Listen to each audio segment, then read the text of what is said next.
Hey guys, so in this video I'm going to show you how to change this row echelon matrix into its reduced form. And the purpose of this is to get solutions for the system of linear equation. In the previous video I did this by doing backwards substitution. And in this video I'm going to show you how it's done by reducing the matrix. Alright, now by using our three elementary row operations, the way to get the solution for this matrix is to turn the rest of these into zeros. Alright, so what I'm going to do is take 3 times row 3 and add it to this. So 1 times 3 equals 3 and add it to this, and that will make it 0. Okay, so I'm just going to write it out really quickly. 3, 1, 2, 0, 1, 0. Alright, so we said 3 times this guy, which is 3, and add it to this would make this 0. Now what we'd also have to do is do it to this column, the constants row. So 3 times this is negative 3, and you add it to this guy, equals negative 6. And this remains negative 1.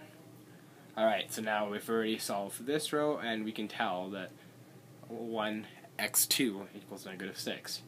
Alright, so that was performed by 3 times row 3 and add it to row 2. Okay, so the next step is you'd want to eliminate this number. Okay, once again you do that by taking row 3, but you take 1 times row 3, negative 1 times row 3 and add it to this. So negative 1 added to 1 equals 0. Alright, so I'll write it out. Negative 1, we got negative 6, 0, 1, 0, 1, 3. Alright, so negative 1 added to this equals 0. Sorry, 0. Alright, so negative 1, so that makes this positive 1, and you add it to the 2 equals 3. And that was performed by negative 1 times row 3 and add it to row 1. Alright, and so you have to do it for the rest of them, but because this is a 0, it really doesn't affect it, because 0 times anything is still 0.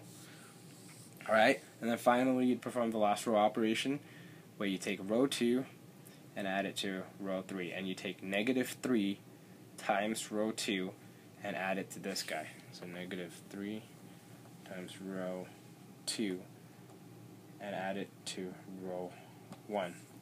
Alright, so I'm going to rewrite this again.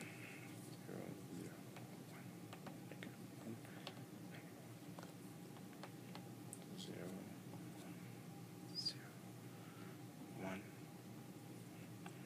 Okay, and so negative 3 times 1 equals negative 3, and you add it to this guy and it equals 0. You do the same here. Negative 3 times negative 6 equals 18, and you'd add it to 3, giving you 21. And this gives you the solution for this matrix. As you can see, compared to the last video, the solution is exactly the same. And you can do it in either method. Alright, well, thank you guys for watching, and I hope you liked this video, and I hope it helped.